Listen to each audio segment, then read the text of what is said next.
Welcome to A Fork in Time, the alternate history podcast.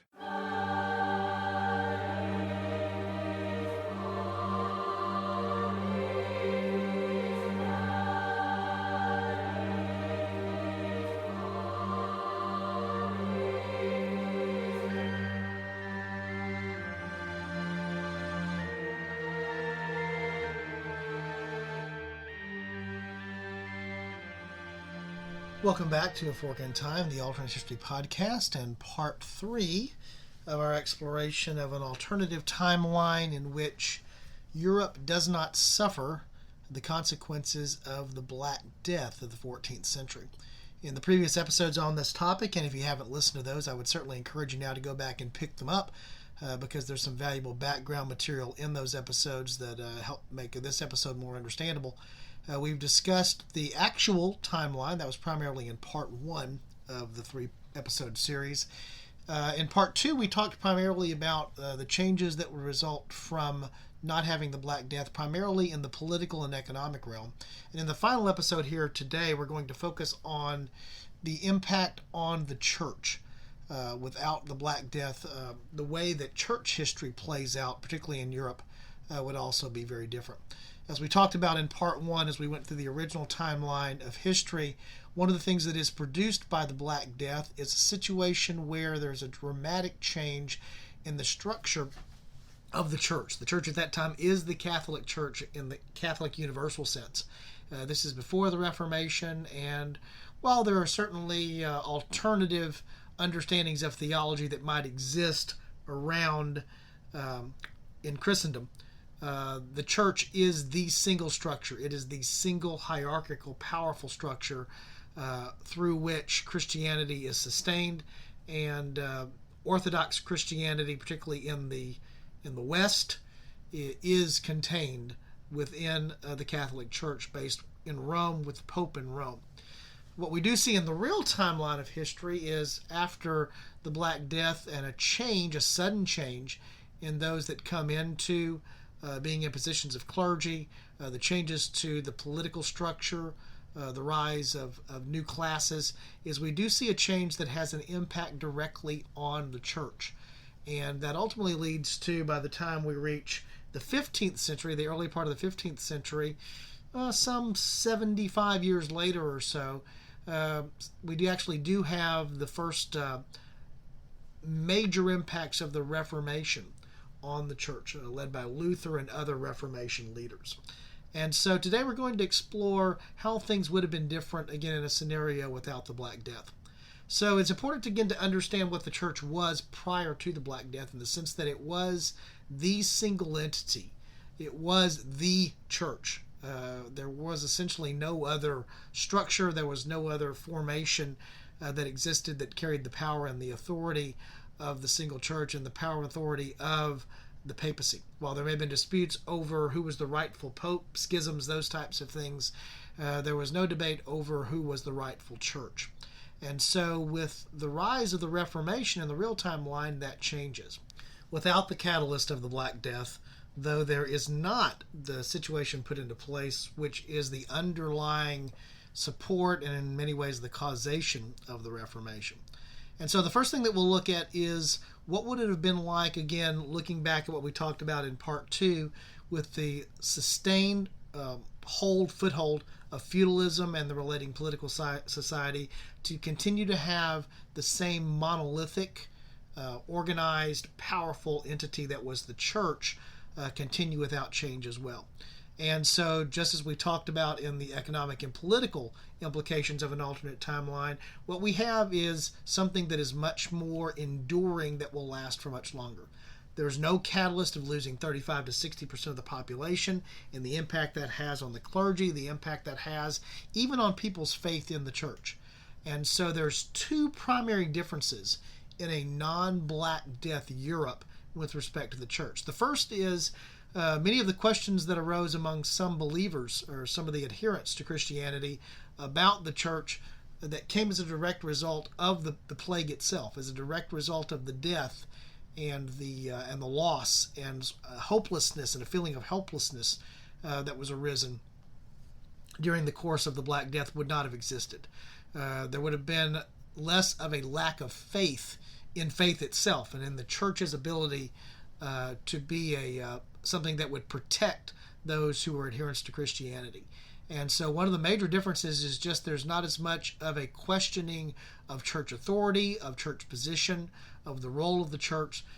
Again, in this more stable, continuing in the feudal society and also continuing with the church being a powerful partner in that relationship that existed between the economy, the politics, and also the religion, we would have seen a continuation of more of the same. It's difficult to imagine exactly what would have come along that would have been a challenge to the church's authority in the same way that the Reformation ultimately was a challenge, and that resulted in the Counter-Reformation. So one of the first things that you just have is a more enduring faith and consistency in the church that carries over post the absence of the Black Death, exactly what happened before the period of the Black Death. So probably the simplest way to summarize the impact or the change that would come from the absence of the Black Death with respect to the church is that it would be no change. It's hard to imagine what external force or external catalyst or internal force or internal catalyst would have produced the same impact on the church, on its theology, on its approach that was produced as a subsequent result of the Black Death, a changeover in who constituted the clergy, the rise of new classes, education forming in such a way that it wasn't solely dependent upon the institutions that were the primary education mechanisms, which were the church. So the simplest way to describe the church without the Black Death is an unchanged church. The only things that you might imagine that might have been the types of catalysts that would have produced significant change would have had to have been extreme external threats. So potentially the threats posed by continued incursions and invasions coming from the Mongols and others that were coming across Eurasia, and the pressure that might have placed upon the church, bringing other influences into territories, so non-Christian influences being brought into Europe, being a change that would have changed the ultimate religious landscape of Europe in a different way than the Reformation changed the landscape of Europe from the understanding of Christianity, or perhaps, again, further incursions or more expansion by the Islamic world into Europe in such a way that an external threat may have also changed the composition of the church and how the church might have responded. Again, the easiest way, I think, to think of the change that happens with respect to religion without Black Death and the consequences in Europe is that there would have been little change and little motivation for change. A further understanding of the difference is to tie the changes that occurred in the real timeline and how they impacted politics and economics, but particularly politics, and imagine them being not present. So, for example, the rise of new political structures, new power arrangements that were the results we talked about in the last episode of the changes to feudalism crumbling as a result of the massive sudden change in population and the availability and the supply and demand of labor, was supported by changes that happened in the church because of the similar impact. Again, as we talked about before, the fact that suddenly the large numbers of the clergy were also lost as a result of the Black Death and had to be replaced by those who came from different classes, different backgrounds, and different educational preparation for the roles that they were going to play within the church. So there was the situation that occurred where the economy and society was affecting the church, and the church was affecting the economy, and the society and politics, where the two things played against each other. In the same way that those two things were catalysts playing against each other for change, they would have also been the same things that would have continued to maintain the status quo. And so, for example, one of the things that can be imagined is some of the things that grew out of the Reformation that related to congregational organization or politics inside of the local church that was more decentralized, less reliant upon central figures, that led to the growth of the concepts of democracy and self-rule that grew out of the Reformation, that grew out of the changes with feudalism crumbling, and then were supported by the changes inside the church, again, through the Reformation, would not have existed. And so that synergy that caused a change in the political power structure again, as the result of the Black Death. The opposite takes place when the church continues to be the monolithic primary power inside of Europe as a single entity that derives its power from the organizational structure.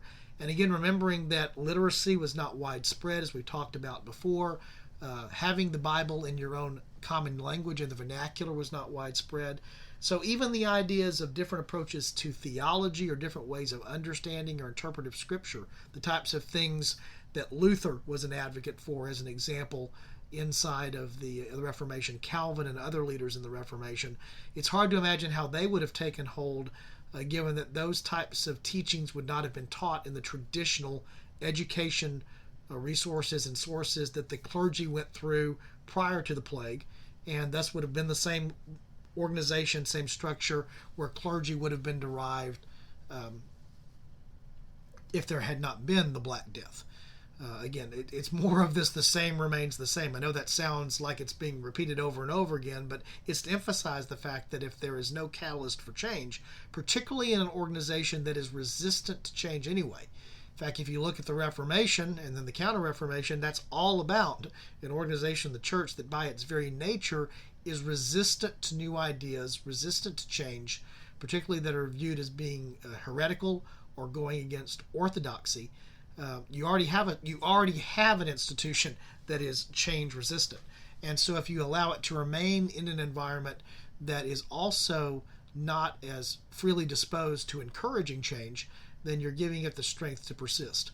The status quo is more likely to be a status quo. Another way to think of it would be that the inertia of the church is to remain at rest, to remain what it is, instead of adapting or adjusting to be something new or different, which it did to a great degree. Even the Catholic Church itself, through the Counter-Reformation, in response to the Reformation, does change and does adapt in a fairly short period of time as a result of the Black Death. No Black Death, again, barring, as I've mentioned before, something that is external, that's a threat, it's hard to imagine what would have produced that type of desire or impetus for change, and certainly not on a large scale.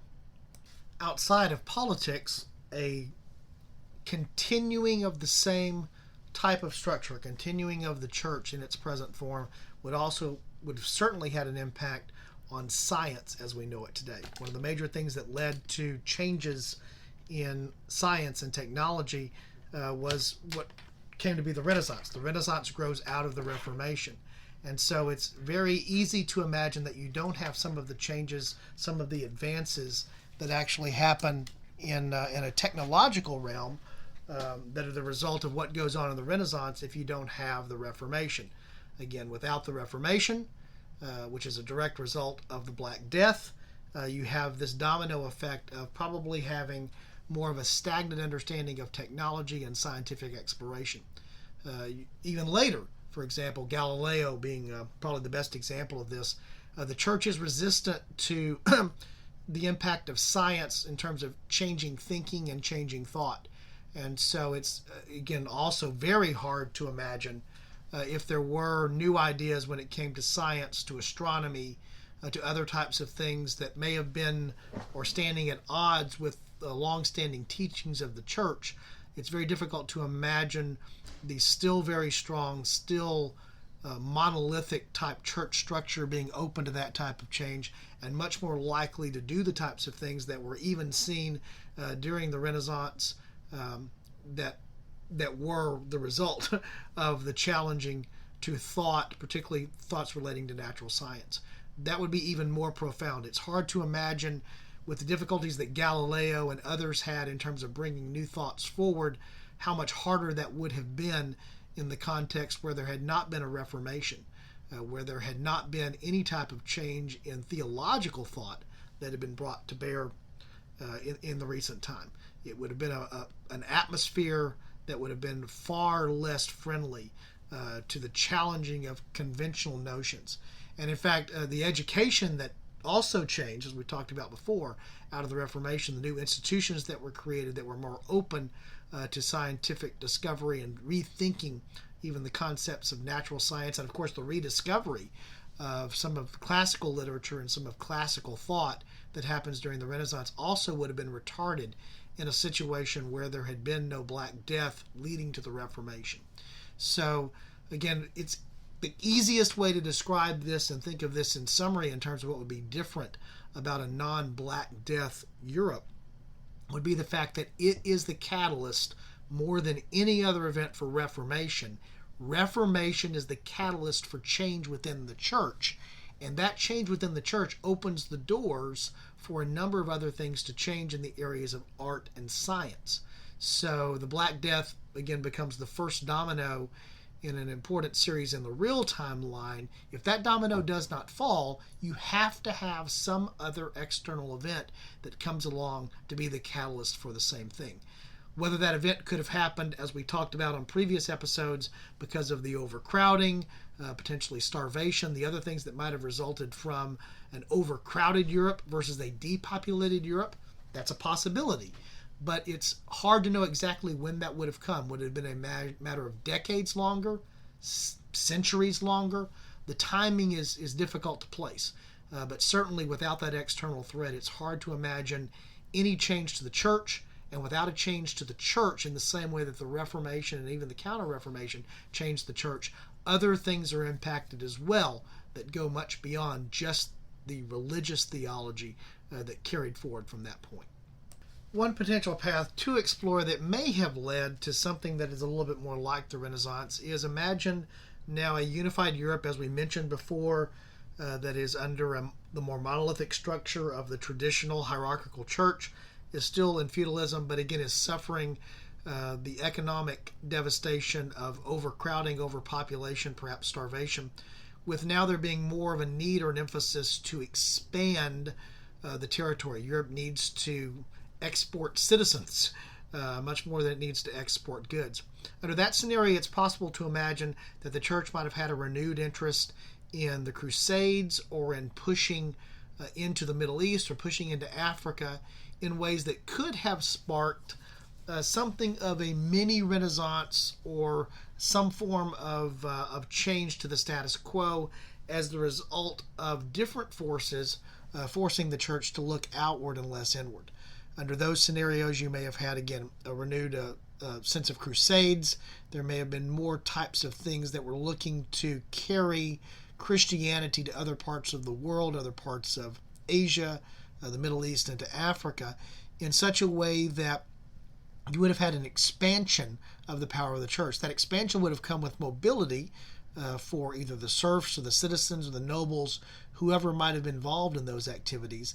And as a result, they would have come into contact with the other cultures that eventually did have an influence during the real timeline's Renaissance. For example, the understandings of mathematics that came as a result of coming into contact with the Arab and Islamic world that eventually came back to Europe and influenced folks like Newton and others who were involved in mathematics, so that technology and an understanding of that discipline of science was changed. So it's possible that an unreformed church, now still having the clout and the clarity and the capability of carrying out more, if you will, mission-minded, missionary-type activities that were outside of Europe, may have produced further down the road and to a lesser extent some of the same types of things that eventually came as a result of the sudden shift of the Reformation. So it's certainly not conceivable likely that nothing would have changed in the period of time, the 500, 600, 700 years subsequent down to modern history. There may have eventually been some catalyst that would have come along, but the near-term catalyst may have been more along the lines of what we discussed in the previous episodes about the results of starvation and overpopulation and the stresses that could have and would have placed potentially on Europe, and the church being a catalyst for being the organization that may have been the unifying force to go with the feudal political system to carry the citizens of Europe out to other parts of the world. Ultimately, perhaps, again, launching an age of discovery that wouldn't have been about the types of things, trade, which was a primary driver of the age of discovery with the Portuguese and then later with the Spanish and with the English and the others, but would have been more along the lines of ages of discovery out of necessity because of the conditions that we've already discussed related to overpopulation and a lack of resources to support that population. And so one possibility is that eventually the stagnant nature of the institutions, the feudal society, as well as the church being stagnant in the sense of not making change in its organization, its hierarchy, its structure, and its operation, could have come to bear for in the shorter term, maybe within 50 to 100 years after the Black Death, because of different pressures that we've discussed in the other episodes. And so it is possible to see that perhaps with those changes and what might have happened in the church, that might have been a catalyst coming back to change the feudal society. One of the other possibilities is that there may have actually become conflict between the nobility, the economic and political power, and the church itself. Those two things were always at odds with each other to some degree over which was going to have more authority, which was going to have more wealth and capability, which was going to predominate. Certainly in that power structure continued. You may have seen more conflict that existed between kings and nobles and the clergy over who had the ultimate authority. And so you may have seen not just conflict over resources, but conflict over authority and power that might have risen out of a non-reformed Catholic Church and a non-reformed economic system in feudalism that would have eventually clashed over who was going to be the ultimate authority, whether that was going to be the church or the state, or would have changed the relationship of authority between the church and the state. Remember that in the feudal system and before the Reformation in particular, even after the Reformation to some degree, the political authority was derived from divine right. So the church was a supporting element for the aristocracy, for the nobility, for monarchs.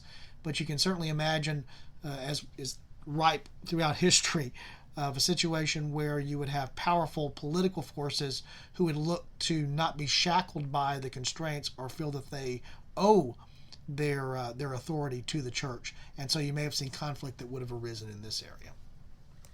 And so with that thought, and as we bring this third part of the 3-episode series to a conclusion, and we sort of circle back to the thing that we initially started with and actually spent a considerable amount of time talking about in episode 1, which is while the actual impact of losing somewhere between 35 and 60% of the population of Europe in a horrific way in a very short period of time to a pandemic was a horrible event. However, from that horrible event, a number of things changed and changed dramatically in a very short period of time, and in ways when we look back upon them now we view as being positive changes. And so that is also true potentially for those who look at the status of the church and the benefits that were brought by the Reformation, even by the Counter-Reformation, as being a positive impact from that. But certainly not just within the church, but within the economy, within the political system, the fall of feudalism, the growth of the Renaissance, the coming of the Reformation, technology expanding, the age of exploration, all the things that we think of as being within the 200 to 250 year period after the middle of the 14th century are all the result of the dramatic changes that happened there within the space of about a decade as a result of the Black Plague. And so while the Black Death was a horrific event, its impact beyond the very close-in scale loss of life and the devastation on society in the long term is to create a scenario that might be argued as being better. And so coming full circle, again, back to the thought that we introduced in the first episode on this topic, on this particular fork in time, is that if you remove the impact of the Black Death from Europe, you definitely change history. The question is, do you change it for the long-term better at the result of a very short-term worse? And I think that's where I would come down on that particular topic. In the short term, it was horrific. In the long term, and obviously those of us that weren't directly affected by it, it's much easier for us to hold to this position because we did not die as a result of the Black Death or have our loved ones, our family, and our friends die as a result of the Black Death. We can look back on it with a different perspective to see the positive changes or the changes that came from it being more positive in the long term and after a span of time than the actual event itself. So in conclusion, there's no doubt that the Black Death was one of the most influential events, certainly within the last millennium. And if you remove it, you would have had a very, very different course of history. I would argue that in all the things that we might explore over the whole period of time that this podcast exists, it's hard to imagine an event granted a large scale event, not a single small scale event where we're talking about being the ripple that changes time, but it's hard to imagine an event that is more impactful than the Black Death. And so the removal of that event is also one of the most impactful things that can probably be imagined in history. So that brings to a conclusion part 3 here of our exploration of, again, the Black Death not impacting Europe. Just a quick reference for those that may not understand the title of the episodes. We referenced there Pockets with No Posies. If you're familiar with the children's nursery rhyme, Ring Around the Rosies, Pocket Full of Posies, Ashes, Ashes, We All Fall Down. That derives from the Black Death. And so a little strange that we have a children's nursery rhyme that talks about such a gruesome and horrible event in terms of the impact on society, but the topic, of course, is derived from no need to have a pocket full of posies. The posies there in the pockets being something that was believed to protect the particular person who had them because of the floral scents, protecting them both from the stench and the smell of the death, but also potentially from that being transmitted to them. So for those of you that weren't familiar with or didn't understand the reference in the title, just thought I would make the reference here so that you would understand what we meant by Pockets with No Posies. Once again, I appreciate you joining us today here on A Fork in Time, the Alternate History Podcast. I hope that you've enjoyed this 3-part episode. We won't do this frequently, but we will do it when the topics deserve more than one episode to be covered, so we may do this again. As always, we welcome your feedback. Would encourage that you visit us at www.aforkintimepodcast.com. If you're new to the podcast and only picked up during these episodes, certainly go back and listen to some of the prior episodes when things are a little bit different. We contain thoughts and ideas, when we contain the forks in time to a single episode. You may find that those are more representative of the type of thing that you were looking for. Either way, we would welcome your feedback on whether you've enjoyed the multi-episode format or prefer the single episode format, and you can certainly do that at the website aforkintimepodcast.com. There at the website, you'll find all kinds of other ways to interact with us, links to our Patreon page. If you'd like to become a supporter or patron of the podcast, all of the things that help our listeners connect to the community that we're looking to build here through the podcast. So signing off, again, this is Don Shelley, your host. We appreciate you joining us today and hope that you'll join us next time on A Fork in Time, the Alternate History Podcast. Thanks.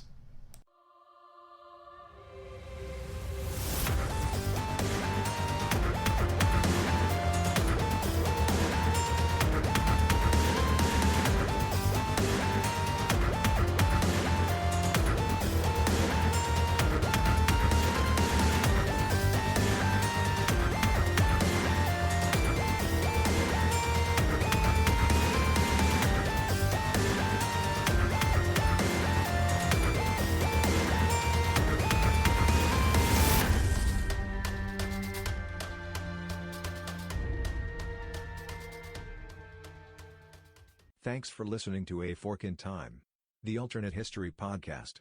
Join us next time.